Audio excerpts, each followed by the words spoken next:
اللہ الرحمن الرحیم۔ السلام علیکم ناظرین، میں آپ کا میزبان محمد فاروق ڈوگر اپنے پروگرام آمنے سامنے میں حاضر خدمت ہوں۔ میرے ساتھ ہمارے تجزیہ نگار جناب ایم ایس اطہر قریشی صاحب موجود ہیں۔ ناظرین، پچھلے کچھ پروگراموں سے ہم تسلسل کے ساتھ بات کر رہے ہیں سینٹ الیکشنز اور ملک کی جو سیاسی صورتحال جو اس وقت سرد موسم میں انتہائی گرم ہو چکی ہے اس پر، تو اسی سلسلے کو آج دوبارہ کنٹینیو کریں گے۔ ناظرین، جیسے کہ آپ کو پتہ ہے کہ سینٹ کا الیکشن بہت نزدیک ہے اور حکومت اور اپوزیشن دونوں ہی چاہتے ہیں کہ الیکشن میں کچھ کیا جائے۔ اپوزیشن چاہتی ہے کہ الیکشن کو سبوتاژ کیا جائے، جبکہ حکومت چاہتی ہے کہ الیکشن وقت سے پہلے ہو جائیں۔ تو قریشی صاحب نے پچھلے پروگرام میں یہ بات اٹھائی تھی کہ حکومت کے پاس ایسا کیا قانون ہے کہ وہ وقت سے پہلے اور بغیر الیکشن کمیشن کی اپروول کے الیکشن کی ڈیٹ کو اناؤنس کر دیں۔ تو اس موضوع پر ہم قریشی صاحب کی اوپینین لیں گے اور اس کے علاوہ ایک دو اور موضوعات ہیں سیاسی صورتحال سے ریلیٹڈ، اس پر بھی گفتگو کریں گے۔ تو میں زحمت دیتا ہوں اپنے معزز تجزیہ نگار جناب ایم ایس اطہر قریشی صاحب کو۔ جی قریشی صاحب، السلام علیکم ورحمۃ اللہ وبرکاتہ۔ جی بہت شکریہ فاروق ڈوگر صاحب۔ سرد موسم کے اندر آپ گرمی کی بات کر رہے ہیں، موسم کا پارا چڑھانے کی بات کر رہے ہیں۔ سیاسی تو گرم ہے، سیاسی پارا تو چڑھا ہوا ہے، لیکن گھن گرج ہو رہی ہے، تو گھن گرج ایک دوسرے کے ساتھ گھن گرج جو ہے وہ تھوڑی سی جو ہے نا، جو پچھلا دورانیہ میں نے دیکھا ہے خاص طور سے حکومت کا، اس کے بعد تھوڑی سی گھن گرج تھوڑی سی مدھم پڑی ہے۔ اچھا، مدھم ہوئی، ہاں مدھم ہوئی ہے، ڈنڈا دیا گیا پیچھے۔ اب یہ سمجھ میں نہیں آ رہا کہ وہ ڈنڈا کہاں سے ہے، ڈنڈا گھمایا گیا تو رک گیا، تو ڈنڈا نکال دیتے ہیں پھر چل پڑتا ہے۔ وہ یہ جو حکومت نے اپنے جو میں بار بار پایا جاتا ہے الفاظ میرے ذہن پہ، تو حکومت کے جو ہواری ہیں جو ان کی ٹیمز کا حصہ بنے ہوئے ہیں، جی جی، آپ نے دیکھا ہوگا ان کا تھوڑا سا گراف ان کا ڈاؤن ہوا ہے۔ اچھا، یہ گراف ڈاؤن پہلے بھی 2 مرتبہ ہو چکا ہے۔ جب اپوزیشن یا کوئی ایسے معاملات تیز ہوتے ہیں جی جی، تو حکومت کے جو یہ انہوں نے چھوڑے ہوئے اپنے کارندے، یہ تھوڑا سا نیچے آ جاتے ہیں، لیکن بات نیچے آنے کی نہیں ہے، بات یہ ہے کہ پھر وہی لوٹ کے آ جاتے ہیں۔ اچھا، تھوڑے سے حالات بہتر نظر ہوتے ہیں۔ نہیں، کارندوں سے مجھے یاد آیا، وہ ایک وزیر ہوتے تھے، صوبائی وزیر، پہلے اطلاعات و نشریات کے تھے، پھر وہ جیل خانہ جات کے بنے، اب وہ جیل خانہ جات کے بھی نہ رہے، پتہ نہیں کس چیز کے وزیر ہیں، نظر ہی نہیں آ رہے ہیں، کہاں گم ہو گئے سر؟ آپ کے تو بڑے فیوریٹ وزیر رہے۔ آپ صوبائی وزیر کی بات تو نہیں کر رہے ہیں؟ صوبائی وزیر جو جناب جن کے ساتھ چوہان لگا ہوا ہے۔ جی جی، چوہان صاحب۔ اصل میں بات یہ ہے کہ وہی والی بات میں نے کہا نا کہ ابھی ان کو میرا خیال ہے ان کے قصبل جو ہے نا قص دیے گئے۔ اچھا، قصبل قص دیے گئے۔ ہاں، تو اب جو ہے وہ یہ قصبل جیسے کہتے ہیں نکال دیے گئے، لیکن نٹ بولٹ قص دیے گئے۔ ہاں، نٹ بولٹ قص دیے گئے، تو وہ تھوڑا سا انہوں نے خاموشی اختیار کی۔ دیکھیں، اصل میں سب سے زیادہ اور سب سے بڑا نقصان جو پہنچایا ہے نا، جی جی، ہمارے اداروں کو اور ہمارے ریلیشن شپ کو، پبلک ریلیشن شپ اور اپوزیشن ریلیشن شپ ود ہمارے ادارے، جی، ان کو سب سے زیادہ نقصان جو پہنچایا ہے وہ اس پی ٹی آئی حکومت نے پہنچایا ہے، اور ان قسم کے جو انہوں نے جو بہان پالے ہوئے نا، انہوں نے پہنچایا۔ سر یہ تو بڑا سنا ہے، بڑا مثالی حکومت ہے اداروں کے ساتھ، جو ان کا کوئی تصادم ہی نہیں ہے، نہیں، نہ عسکری اداروں کے ساتھ، ہم نے کہا عوام کے ساتھ اور اپوزیشن کے ساتھ۔ اچھا، یہ مل کے کس کو لے کے چل رہی ہے؟ جو ان کو سپورٹ کرتے ہیں، جو ان کو لے کر آئے، اس کے علاوہ کس سے مل کے چلنا ہے؟ ہر ایک کے تو انہوں نے کوشش کی ہے کہ جناب علی کسی کی پتلون اتار دیں، کسی کی شلوار اتار دیں، یہ تو اس طرح کے تو بیانات ہمارے پرائم منسٹر صاحب دیتے رہے۔ تو یہ ساری صورتحال اس وقت چل رہی ہے۔ ہاں، جہاں تک بات ہے آپ کے الیکشن کی، دیکھیں الیکشن کمیشن جو بنا ہوا ہے ایک بہت معتبر ادارہ ہے، اور وہ معتبر ادارہ اپنی ساکھ جو ہے وہ یقیناً کھو چکا ہے۔ اچھا، ادارہ معتبر ہے، لیکن اب جو اس کے ذمہ داران ہیں، کیونکہ ان کے جو اقدامات ہیں نا وہ واضح اور کلیئر نہیں ہے۔ ابھی حالیہ الیکشن ہوئے کہاں پر؟ گلگت بلتستان کے اندر، جو الیکشن کمیشن نے رولز اینڈ ریگولیشن بنائے تھے اس کی سب نے خلاف ورزی کی، الیکشن کمیشن خاموش بیٹھا رہا۔ تو جب اگر آپ نے ایک رول بنا کر پبلک کو دیا ہے اور اپوزیشن نے اگر اس کی خلاف ورزی کی تو اس پہ باتیں کی ہیں ہمارے حکمرانی ٹولوں نے، لیکن جب حکومت نے اس کی خلاف ورزی کی سب خاموش ہو گئے۔ الیکشن کمیشن کا کردار کیا ہونا چاہیے تھا وہاں پر؟ تو جو بھی خلاف ورزی کر رہا تھا اس کو انہوں نے اس کے خلاف کارروائی کرنی چاہیے تھی، لیکن خاموش رہا۔ اس لیے وہ پہلے یہی ہوا ماضی کے پیچھے کون تھا؟ دیکھیں یہ سب آپ کو کھلی کتاب کی طرح سے پتا، پبلک کو بھی چل گیا اور ہمیں بھی پتا ہے کہ اب سب ہر چیز کے پیچھے ایک ہی اسٹیبلشمنٹ ہے بس. اسٹیبلشمنٹ عدلیہ کے پیچھے ہے، اسٹیبلشمنٹ حکومت چلا رہی ہے، اسٹیبلشمنٹ اپوزیشن کے ساتھ بھی اسٹیبلشمنٹ کر رہا ہے، ان کو بھی جو ہے اسٹیبلشمنٹ ہی چلا رہی ہے. یہ بھی میں آپ کو کلیئر کر دوں. ناظرین آج کی جو اہم اور نیوز اور خبر جو میں آپ کو یہاں دے رہا ہوں وہ یہ ہے کہ حکومت کو بھی اسٹیبلشمنٹ چلا رہی ہے اور کیا نام ہے اپوزیشن جو ہے اس کو بھی اسٹیبلشمنٹ نے ہی کھڑا کیا ہے. خالد حسین رضوی کو بھی اسٹیبلشمنٹ نے ہی دھرنے کے لیے بھیجا تھا اور سارے معاملات جو چلے ہیں وہ سارے اسٹیبلشمنٹ کی جسے کہتے ہیں نا مہربانی سے اور ان کے جسے کہتے ہیں آپ کے پیٹ تھپکنے کی وجہ سے، ان کے گو ہیڈ کہنے کی وجہ سے چلے. تو اب جب صورتحال یہ ہے تو پھر نیازی صاحب کا تو کوئی کردار ہی نہیں ہے. جب نیازی صاحب کا کردار نہیں ہے تو یہ کیسے الیکشن کی ڈیٹ اناؤنس کر سکتے ہیں؟ کیسے کابینہ جناب الیکشن آپ نیازی صاحب عمران خان صاحب کے بارے میں یہ کہتے ہیں کہ عمران خان صاحب جو ہے وہ بے قصور ڈمی ہے. پھر آپ ان کو اتنا کیوں برا بلا کہتے ہیں؟ کیوں ڈمی بنا ہوا ہے؟ بات یہ ہے کہ دیکھیں آپ کی ایک آپ کا کیلیبر تھا، آپ کی ایک شناخت تھی، آپ کی ایک پہچان عوام میں ابھی بھی ہے. اب تو آپ یہ تھی والا لفظ جو ہے نا یہ لندن والوں کے لیے ان کا یہ لفظ استعمال کرے ہے پٹھو ہے. اب آپ جو ہے نا اداروں کے پٹھو بنے ہوئے سر. یہ تو آپ اپوزیشن کے بیان بولتے ہیں. دیکھیں نا ابھی کل تک جو اعجاز جو ہے وہ بات کر رہا تھا مسلم لیگ کی محترمہ کے متعلق اور مسلم کے متعلق، اب وہ اس نے بھی سر اس کو اب بعد میں صرف ابھی جو کچھ ہونا چاہیے ملک کے اندر، جو کچھ ہونا چاہیے تھا اب تک 2 سال کے اندر جو ڈیلیور کرنا چاہیے تھا حکومت نے وہ حکومت نہیں کر سکی. اس لیے میں خاص طور سے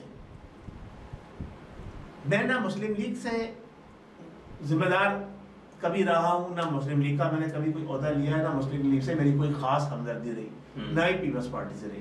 ہاں نواز شریف کو میں سلام پیش کرتا ہوں، کس لیے کہ اس نے 3 مرتبہ اپنی حکومت گوائی سویلین بالادستی کو برقرار رکھنے کے لیے، اس کو سویلین کی بالادستی کو قائم کرنے کے لیے، اس لیے اس نے 3 مرتبہ حکومت گوائی. تو اب بات صرف اتنی سی ہے کہ ہمارے ملک کے اندر جب تک سویلین بالادستی نہیں ہوگی اور ادارے اپنے حدود کے اندر رہ کر کام نہیں کریں گے ہمارا ملک اس طرح سے ترقی نہیں کر سکے گا. دیکھیں چھوٹی سی مثال دیتا ہوں. ابھی 16 دسمبر گزرا ہے، صحیح ہے. 16 دسمبر 1971 کے اندر ہمارا ایک بازو جسے مشرقی پاکستان کا نام تھا وہ جناب علی سے علیحدہ ہو گیا. اچھا اس کو سب سے پہلے ایکسپٹ کس نے کیا یہ پتا ہے آپ کو؟ کس نے کیا؟ ملیشیا نے کیا؟ نہیں جناب. بنگلہ دیش کو نام کو جو ہے دنیا سوچتی رہ گئی، ہمارے پاکستانیوں نے اس کو ایکسپٹ کر لیا. اچھا پاکستان ایکسپٹ کر لیا؟ جی جناب. اب آپ اسرائیل کو اب تک ایکسپٹ نہیں کیا لیکن ہمارا جو حصہ ٹوٹا تھا اس کو پاکستان نے ایکسپٹ کر لیا. تو آپ کیا کہتے ہیں اسرائیل کتنا ظلم کی بات ہے. نہیں میں ایک بات بتا رہا ہوں، دیکھیں آپ کو ایک مثال دے رہا ہوں کہ آپ کا ایک گھر آپ سے چھین لیا گیا، آپ نے فوری طور پر اس کو بنگلہ دیش کے نام سے ایکسپٹ کر لیا. تو بات یہ ہے کہ جو ہمارا جو نظام اسٹرکچر جو بنا ہوا ہے اس میں خرابی ہے اور جب تک عوام کو باقاعدہ طور پر عوامی نمائندوں کو باقاعدہ طور پر وہ پاورز نہیں دی جائے گی جو ان کا جائز حق بنتا ہے، جو اسمبلی کو وہ پاور نہیں دی جائے گی جو ان کا جائز حق بنتا ہے، عدلیہ کو فیصلہ کرنے کا اوپنلی اختیار نہیں دیا جائے گا جو عدلیہ کا حق بنتا ہے، اسی طرح سے دوسرے اداروں کو فریلی کام کرنے کی اجازت نہیں دی جائے گی تو پاکستان ترقی کی طرف گام کرنے گا. میں جو بنگلہ دیش کی بات کر رہا تھا، دیکھیں 71 میں جو بنگلہ دیش وہ آزاد ہوا، بنگلہ دیش بن گیا آزاد. آج بنگلہ دیش کا گروتھ ریٹ دیکھ لیں، اس کے جب بنگلہ دیش بنا تھا 1 روپے کے اندر 2 ٹکے آتے تھے. کتنے آتے تھے؟ 1 روپے میں 2 ٹکے. آج بنگلہ دیش کی کرنسی کہاں پہنچی ہوئی ہے؟ الٹ ہو گیا اس کا. ایک بنگلہ دیش کا ٹکا اور پاکستان کے 2 روپے آ رہے ہیں. کتنے عرصے کے اندر؟ 71 سے لے کے اب تک اچھا ٹھیک ہے، ہم پیچھے کو چھوڑ دیتے ہیں، ہم نے 71 سے لے کے اب تک کیا کیا؟ پوچھے نا سیاستدانوں سے، یہ تو سیاستدانوں کا تو رول ہی نہیں ہے. آپ کیوں میں بات کروں نہیں، بات نہیں سمجھ رہے. حکومت تو سیاستدانوں کے پاس تھی. سوری سر، اداروں کے پاس حکومت نہیں تھی. ٹھیک ہے، 71 سے اب تک 11 سال نکال دے ضیاء الحق کے. جی صحیح ہے. جی مشرف کے کتنے نکالیں گے؟ اور مزے کی بات انہی دو ادوار میں ترقی ہوئی ہے. سیاسی لوگوں نے کچھ نہیں کیا، ترقی ہوئی ہے، کچھ نہیں کیا انہوں نے. کلاشنکوف، کھانے پینے کے، کلاشنکوف، ہیروئن، صحیح ہے، یہ سارے جو تھا ایک منٹ سن، اب آپ نے سوال سیاسی جماعت کا سن لیجیے، سیاسی جماعت کا نہیں، یہ میرا بیانیہ ہے. سیاست جو ضیاء الحق نے کیا دیا قوم کو؟ عصبیت، لسانیت، فرقہ وانیت، کلاشنکوف، ہیروئن. مشرف نے کیا دیا؟ مشرف نے پاکستان کو ترقی دی، اور مشرف نے پاکستان کو دیے بم دھماکے. مشرف کو پاکستان نے دیا افغان، یعنی کہ امریکہ کو اس نے خود کہا تھا افغانستان کے ڈرون حملے کر دو. سر کیسی عجیب بات کر رہے ہیں. نہیں، بات وہ کیجیے جس کا کچھ سر بھی ہو، منہ بھی ہو. آپ نے ایک ٹیلی فون کے مسئلہ جھکا کے ان کو اپنے پورا پاکستان دے دیا تھا. وہ تو ان کی مہربانی ہے جناب، وہ پاکستان کے اندر بیٹھے نہیں چلے گئے، ورنہ جو پاکستان میں بیٹھ کے ان کو ملنا کیا تھا؟ آپ یہ بتا دیجئے نا، پاکستان میں بیٹھ کے ان کو ملنا کیا تھا؟ پھر آپ کیوں کہتے ہیں کہ انڈیا ہمارا دشمن ہے؟ کیا ملے گا انڈیا کو جب امریکہ کو کچھ نہیں ملے گا؟ ہم تو نہیں چاہتے کہ پاکستان انڈیا دشمنی کرے. ہم تو چاہتے ہیں کہ امن قائم ہو. کیوں آپ کہتے ہیں اگلے نہیں چاہتے؟ پھر آپ یہ کیوں کہہ رہے ہیں کہ یہ جو مودی گورنمنٹ آئی ہے، یہ جب امن چاہتے ہیں تو کیا ہم جا کے ان کے سامنے؟ پھر آپ کیوں کہتے ہیں کہ پوری دنیا میں جناب دہشت گردی کا سلسلہ جناب علی وہ امریکہ سے چلا ہوا، اسرائیل سے چلا ہوا، سب کو پتہ ہے. پھر کیوں کہتے ہیں آپ؟ سب کو پتہ ہے اس کے پیچھے کون ہے. تو پھر آپ جو اگر میں کہہ رہا ہوں تو میری بات کو مان لیجئے. پھر آپ تو اپنی اداروں کو برا بلا کہہ رہے ہیں سر. میں تو اسی سے آپ کو بتا کر رہا ہوں نا کہ آپ اپنے اداروں کو، میں نے اداروں کو برا بلا نہیں کہا ہے. آپ کہتے ہیں سارا قصور اداروں کا. اداروں کے اندر جو کالی بھیڑ ہے میں ان کو برا بلا کہہ رہا ہوں. ان کو بات کیجیے نا. ادارے میں تو بلیم نہ کیجیے. آپ جب فاروق صاحب کا نام آئے گا تو فاروق ڈوگر فیملی سے تعلق رکھتا ہے. ہاں، جب یہی تو جو حکومت نے ہماری کیا ہے اس وقت، موجودہ حکومت نے جو کیا ہے، یہ عدلیہ کو بھی بدنام کیا ہے موجودہ حکومت کے حوالیوں نے. ہمارے جو عسکری ادارے سب سے زیادہ کھلم کھلا جو عسکری اداروں کے خلاف باتیں ہوئی ہیں اس موجودہ حکومت کے دور میں ہوئی ہیں، اس سے پہلے کبھی نہیں. یہ موجودہ حکومت نے دانستہ طور پہ ایسے اقدامات کیے ہیں کہ جس کی وجہ سے آج عوام بھی، عام عوام بھی ہمارے عسکری اداروں کے خلاف باتیں کرتے ہیں. ہم عوام وہی میں تو دکھا دیے نا. آپ ماشاءاللہ ایک امیر ترین بزنس مین ہے. نو سوری سر، آپ غلط نہ کریں. میں امیر نہ ترین ہوں، میں ترین بننے نہیں چاہتا بھائی. وہ ترین لوگ تو لندنوں میں بیٹھے ہیں، جہازوں میں اڑتے ہیں. میں امیر ترین نہیں ہوں بھائی. میں ایک چھوٹا سا اپنا ایک اللہ کا بڑا روزگار لے کے چلتا ہوں، اپنا گھر چلا رہا ہوں، اپنا خرچ چلا رہا ہوں، عزت سے بیٹھا ہوں. بالکل کچھ بھی نہیں ہے. میں آج ایک عام عوام کی حیثیت سے بات کر رہا ہوں اور عوام کے دلوں میں یہ بات اب اتر گئی ہے اور اچھی ہے. میں کہتا ہوں اترنی چاہیے. عوام کو حقیقت پتا چلنی چاہیے، حقیقت پتا ہے کہ ہمارے ساتھ کون ظلم کر رہا ہے. بالکل ہمارے برادران نے ظلم کیا، ہمارے اوپر کس نے ظلم کیا، کھا گیا سب کچھ، لاٹھی چارج کیا. ہمارے اوپر کس نے جناب علی کب ہمارے ملک کے قانون کو توڑا؟ نہ پیپلز پارٹی نے توڑا، نہ مسلم لیگ نے توڑا، نہ جناب علی انہوں نے توڑا. سب سے زیادہ قانون توڑنے میں، سب سے زیادہ قانون کو توڑنے مڑوڑنے میں، اس کو اپنے مطلب کے لیے استعمال کرنے میں ہمارے اداروں کو ہاتھ رہا ہے. آپ پھر اداروں پہ آ جاتے ہیں. بات تو رہا ہے نا ان کا، جو سچ ہے تو سچ ہے نا، جو سچ ہے. سر میں تو دیکھیں آپ نے 71 سے لے کے کی بات کی، 71 سے 20 سال نکال دیجئے. ہمارے بڑے 20 سال تو ٹوٹلی حکومت ہمارے پاکستان والے ادارے ہیں. دیکھیں ہمارے ادارے سارے معتبر ہیں، لیکن اداروں کی جو کالی بیڑے ہیں، جو اداروں کالی بیڑے تو ہر جگہ سیاست میں تھوڑی کالی بیڑے ہیں. انہوں نے ملک کا بیڑا غرق کیا ہے. ایک ہی وائٹ آیا، آپ نے اس کے بھی اس کو پیچھے پڑ گئے. انہوں نے ملک کا بیڑا غرق کیا. عمران خان صاحب، آپ یہ بتائیے انتہائی آپ یہ بتائیے ماضی میں نہیں جاتے، بے نظیر قتل ہوا، ہمارے ادارے اب تک خاموش ہیں. کیوں اب تک ان کے قاتلوں کو جناب کے بڑے کردار تک نہیں پہنچایا گیا؟ ایک عوامی لیڈر تھی، ایک پارٹی کی سربراہ تھی، اس کا قتل ہوا، کیوں نہیں پہنچا آج تک؟ ضیاء الحق کا بھی تو قتل ہوا تھا، اس کو کیوں نہیں پہنچا ابھی تک؟ ضیاء الحق تو ڈکٹیٹر تھا، وہ ڈکٹیٹر تھا، وہ انسان نہیں تھا. اس کا قتل نہیں ہوا تھا، اس کا پلین کریش تھا. وہ انسان نہیں تھا. پھر بتائیے پلین کریش قتل نہیں ہوا نا، اس کو مار دیا گیا. بتائیے پھر کیا کر رہے ہیں؟ اگر سوال اٹھاؤ تو کیا کر رہے ہیں ادارے؟ ادارے اپنے پوری کوشش کر رہے ہیں. کیا کوشش کر رہے ہیں؟ اور ہو سکتا ہے انہوں نے کچھ کیا عوام کو انہوں نے نہ بتایا ہو, ہائی لائٹ نہ کیا ہو. ٹھیک ہے, ان کو پتا ہو. اچھی بات ہے جو اداروں کے مفادات میں جو اداروں کی ساکھ کو عوام کی نظر میں مستحکم کریں, معتبر کریں, اس کو آپ ملک کے مفاد میں کچھ چیزیں ہائی لائٹ کی جاتی ہیں. مفاد کے اندر یہ سب سے اہم چیز ہے عوام کو اعتماد میں لیا جائے. سر جب تک آپ عوام کے دلوں میں نہیں ہوں گے, آپ یہ بتائیے کہ جب تک آپ عوام کے دلوں میں نہیں ہوں گے, میری بات سننے کے ذرا, نہیں, جب تک آپ عوام کے دلوں میں نہیں ہوں گے, عوام کے دلوں میں عمران خان موجود ہے؟ بالکل نہیں ہے.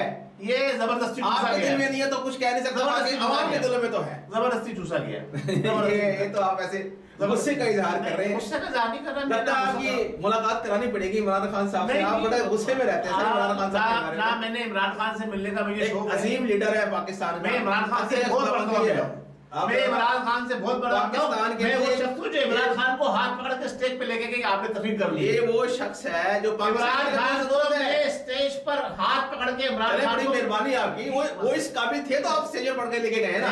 وہ اس قابل نہ ہوتے تو آپ نہ لے کے جاتے تھے. اس مین کے وہ اس قابل تھے, وہ ڈیزرو کرتے تھے. ٹھیک ہے, ابھی بھی ہے. نہیں, آپ خود کہہ رہے تھے. نہیں, بالکل آپ کہہ رہے ہیں نا, وہ اس قابل تھا. لیکن جب سے اس نے یہودی لابیوں کو اور ان لوگوں کو جو پاکستان دشمن لوگ ہیں, جو اسلام دشمن لوگ ہیں, ان کو جب سے اس نے سہولت فراہم کی ہے, میں کہتا ہوں کہ یہ بات کر رہے ہیں. میں یہ کہتا ہوں کہ وہ قادیانیوں کا سہولت کار ہے. چل آج سن لیجئے میری بات. ماشاءاللہ, قادیانیوں کا سہولت کار عمران نیازی اچھا یہودیوں کو پاکستان تک پہنچانے اور پاکستان کے کچھ معتبر لوگوں کو اسرائیل تک پہنچانے کا سہولت کار عمران نیازی. الزامات ہے اس کو آج سے نہیں لگ رہا تو میں لگائے اگر ان کے اگر ٹھیک ہے, جب پروف کرنے کا وقت اگر ان میں ہمت ہے تو مجھے بلائیں, میں پروف کروں گا, میں الزامات کا جواب دوں گا جو میں نے الزام لگائے. آپ دے دیجیے, بلائیں نا حکومت, ابھی دے دیجیے. حکومت بلائیں, وہاں دیں گے نا, یا کیوں دیں ہم. نہیں, ابھی دے, عوام کو بتائیے, عوام کو ایسی چیزیں جو نا سر عام جو نا نہیں لکھی آتی. جب عدالت بلائے گی, عدالت کہے گی کہ ہاں جناب پروف لائیے, دلائل لائیے, ہم دلائل سے ثابت کریں گے, ہم پروف سے ثابت کریں گے کہ یہ قادیانیوں کا سہولت کار ہے. ہم دلائل سے ثابت کریں گے کہ اسرائیل کا ایجنٹ ہے. یہ وہ لیڈر ہے اسرائیلی ایجنٹ ہے جس نے پاکستان کے بیانیوں کو دنیا بھر میں پھیلایا, انڈیا کو اس کی اوقات یاد دلائی, باسمتی رائس کو پاکستان نے اپنے نام سے رجسٹر کرانے میں کامیاب ہو گیا. او بھائی, یہ ایسا کارنامہ کرایا, پتہ چکا میں پچھلے پروگرام میں اس پہ بات کر رہے ہیں. سندھ کا واٹر جو انہوں نے روکا تھا, اس کے اوپر انہوں نے سٹیپ اٹھائے. ابھی مزید یہ پچھلی حکومتوں کے کام ہے, اس کے اوپر بھی حکومت نے سٹیپ اٹھا لیا ہے. پچھلی حکومتوں کے کام ہے. مودی کو دہشت گرد قرار دینے میں سب سے بڑا کردار عمران خان صاحب کا ہے. پوری دنیا میں ٹرینڈ چل چکا ہے, مودی دہشت گرد ہے. یہ پچھلی حکومت کے کام تھے جو آپ نے گنائے, اور اس پہ ہم پچھلے پروگرام میں پچھلی حکومت کے کام تھے اور پاکستان سے سرمایہ باہر بچانا ہے. فالتو میں چیز, منی لانڈرنگ نہیں, سر میں فالتو نہیں, میں آپ کو فیکٹ, اگر آپ نے پھر مجھے بٹھایا کیوں ہے یہاں پر, اگر آپ مجھ سے آپ تجزیہ کرانے آئے یا تجزیہ کرنے آئے, نہیں اس کا جواب دے دیجیے. میں آپ کے تجزیے کا جواب دے رہا ہوں. جواب نہیں دے, آپ تجزیہ کر رہے ہیں, پھر آپ تجزیہ کریں بھی کیوں اٹھایا آپ نے یہاں پہ. تجزیہ دیکھیں میری بات نہیں, آپ مسلسل تجزیہ کروا رہے ہیں. پی ٹی آئی گورنمنٹ آپ پی ٹی آئی کے, آپ پی ٹی آئی کے فالوور ہیں, ٹھیک ہے, جائیے پی ٹی آئی کے. میں کسی کا فالوور نہیں, آپ جو تجزیہ آپ میں تجزیہ کرنے کے لیے, آپ تجزیہ کروانے کے لیے جواب کر رہا ہوں. آپ سوال کریں نا, سوال کریں, آپ پروف کریں کہ عمران خان صاحب نے کیا کرا. آپ مجھ سے تجزیہ کروائیں, تجزیہ کریں. آپ بتائیے کہ وہ یہودی کے ایجنٹ کیسے ہیں. میں نے کیا کہا آپ سے, جی میں نے کیا کہا آپ سے, آپ نے یہ کہا کہ حکومت میں واضح طور پہ پھر دوبارہ الفاظ کو دہراتا ہوں. سب چیلنج کر رہے ہیں. جی بالکل چیلنج کر رہا ہوں, واضح طور پہ دوبارہ دہراتا ہوں. عمران نیازی صاحب قادیانیوں کے سہولت کار ہیں. اچھا ٹھیک ہے, اگر ان کی پارٹی کا کوئی ذمہ دار آدمی ہے, مجھے بلائیے, 1 to 1 بٹھائیے, میں جواب دوں گا. تجزیوں کے اندر پروف نہیں دیے جاتے میرے بھائی, آپ کو کیا ہو گیا, آپ صافی ہیں یار, تجزیوں کے اندر پروف نہیں جاتے. نہیں, آپ تجزیہ کمپلیٹ کریں نا, پھر اس کو آپ تجزیہ کروا رہے ہیں, آپ تجزیہ کروا رہے ہیں, یا آپ کسی کے خلاف مجھ سے جو ہے نا وہ چارٹرڈ آف وہ پیش کرانا چاہ رہے ہیں, چارج شیٹ پیش کروانا چاہ رہے ہیں. آپ چارج شیٹ پیش کروانا چاہ رہے ہیں. نہیں, میں چارج شیٹ نہ پیش کرانا چاہتا ہوں, نہ مجھے ضرورت ہے. آپ تجزیے کے اندر میں نے یہ کہا ہے, اگر سہولت کار کیسے, یہ کام آپ کا نہیں ہے, یہ کام تحریک انصاف کے لوگوں کا ہے، جو کام آپ کر رہے ہیں نا، جو کام آپ کر رہے ہیں نا، ایک جملہ پورا کرنے دیجیے، جو کام آپ کر رہے ہیں نا یہ کام آپ کا نہیں ہے. آپ نے سوال ریز کیا، میں نے اس پہ آپ کو جواب دیا، تجزیہ کیا اپنا.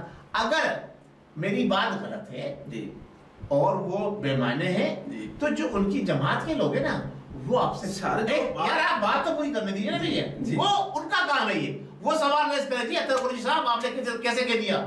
سر میں بھی پوچھ سکتا ہوں، میں بھی پھر آپ چارج شیٹ اس کے خلاف پیش کریں. جب میں چارج شیٹ پیش کرنے کی بات کروں گا سب سے پہلے کہوں گا آپ وہ لے کر آئیے شیٹ جو منی ٹریل جو انہوں نے جمع کرائی عدالت کے اندر، وہ آپ ایک 4 ہفتوں سے لا نہیں سکے. سوشل میڈیا میں بہت زیادہ پڑی نہیں سوشل میڈیا نہیں، آپ پروف دیجیے، میں آپ کو لا کے یہاں پروف دکھاؤں گا اب آپ کے سامنے کہ سہولت کار کیسے ہیں یہ قادیانیوں کے. میں آپ کے سامنے پروف یہاں لے کر آ کے آپ کو دکھاؤں گا. میں آج سے آپ سے کہہ رہا ہوں آپ منی ٹرین لے آئیے، میں بھی آ کے لا کے دکھاتا ہوں. اچھا آپ یعنی کہ حلیمہ باجی کی منی ٹرین بالکل حنی ٹرامے اور نیازی صاحب کے جو انہوں نے بڑی کالا لیگلائز کرایا وہ بھی عدالت میں جمع ہے، وہ تو کوئی بھی لے سکتا ہے، آپ جا کے لے لیجیے. میں کیوں لاؤں جھوٹا بیانیہ. بات یہ ہے کہ دیکھیں جو اس وقت ملک کے اندر ہو رہا ہے، جو جس طرح ملک جا رہا ہے وہ اسی سمت جا رہا ہے، ترقی کی طرف جاتا ہے. جی ترقی ایسی ہو رہی ہے کہ جو عوام کل تک پورے کپڑے پہنتی تھی نا اب وہ بنیان اور انڈر ویئر کے اندر آ گئی. بجلی کی قیمتیں کم کر دی گئی ہیں، چینی کی قیمت کم کر دی ہے. آج سے ایک ہفتے کے بعد، آج نوٹ کر لیجئے، جی نوٹ کریے، آج کا ایک ہفتے کے بعد آپ دیکھیں گے 19 کہ پاکستان گورنمنٹ نے بجلی کی قیمت بڑھا دی دوبارہ. یہ آپ کیسے کہہ سکتے ہیں؟ میں بتا رہا ہوں آپ کو، آپ دیکھ لیجئے. جی سنیے ناظرین، قریشی صاحب نے بجلی کی قیمت ایک مرتبہ پھر 5 سے 7% بڑھے گی within this. ناظرین اگر بجلی کی قیمت ایک ہفتے بعد یا چلو 15 دن بعد ہی بڑھتی ہے، بڑھنے والی تو قریشی صاحب جیت گئے، میرا پیاری ہار گیا. اور اگر بجلی کی قیمت نہیں بڑھتی تو قریشی صاحب ہار گئے، میرا پیاری جیت. ٹھیک ہے دیکھ لیجیے آپ، تو یہ کمپٹیشن شروع ہے. صحیح ہے جناب علی. بس دوسرا یہ کہ آپ جلد سے جلد یہ وہ ہماری آپ جلد سے جلد یہ پروف لائیے کہ میں نے آپ سے نہیں کہا کہ میں پروف دوں گا. میں نے کہا جب کوئی نیازی صاحب کی تحریک انصاف سے ہم کوشش کریں گے کسی نہ کسی کو لائن پہ وہ سوال کرے اس کو میں نے کہا دلائل کے ساتھ. ٹھیک ہم کوشش ضرور کریں گے دلائل کے ساتھ. ملیشیا میں کوئی پی ڈی اے کوارڈینیٹر جو ہمارے پروگرام میں شرکت کرتے ہیں ان کو ہم مدعو کر لیں تو ان سے بات کر لی جائے گی. آپ ان کو تو بتائیں گے نا، دلائل کے ساتھ بتائیں گے، دلائل کے ساتھ. پھر بات کر رہا ہوں، دلائل کے ساتھ بتائیں گے. تو ابھی اتھینٹک دلائل. 1 منٹ ہے ہمارے پاس، یہ بتا دیجیے کہ سینٹ کے الیکشن کا نتیجہ کیا نکلے گا. دیکھیں سینٹ کا الیکشن جو ہے جو اس وقت ہمارے پھر والی بات آپ کہیں گے یہ سارا کھیل اداروں کا ہے. جی آپ صرف یہ بتا دیجیے کون سی پارٹی اکثریت حاصل کرے گی. بس نہ ابھی کچھ نہیں کہا جاتا اس پہ. پہلی تو بات یہ کہ سینٹ کے الیکشن کب ہوں گے. اگر قبل اس وقت ہوں گے تو یہ پری پلانڈ ہے. یہ جناب علی جو موجودہ حکومت ہے، جیسا میں نے اس وقت کہا تھا آپ سے، جی جب گلگت بلتستان کے ہو رہے تھے وہی ہوا جو ہم نے کہا تھا. الحمدللہ جو ہم نے پروگرام میں بات کی تھی، تو یہاں پر بھی وہی ہوگا. اگر ظاہر سی بات ہے جو ہے تحریک انصاف کو جو ہے وہ اکثریت ملے گی. بالکل ملے گی. جی امید ہے ناظرین آج کا پروگرام آپ لوگوں کو پسند آیا ہوگا. اپنے کمنٹ سے ضرور آگاہ کیجیے گا. اگلے پروگرام تک کے لیے مزید ٹاپکس کے ساتھ حاضر ہوں گے. مجھے محمد فاروق ڈوگر اور جناب MS اطہر قریشی صاحب کو اجازت دیجیے. اللہ ہمارا حامی و ناصر پاکستان.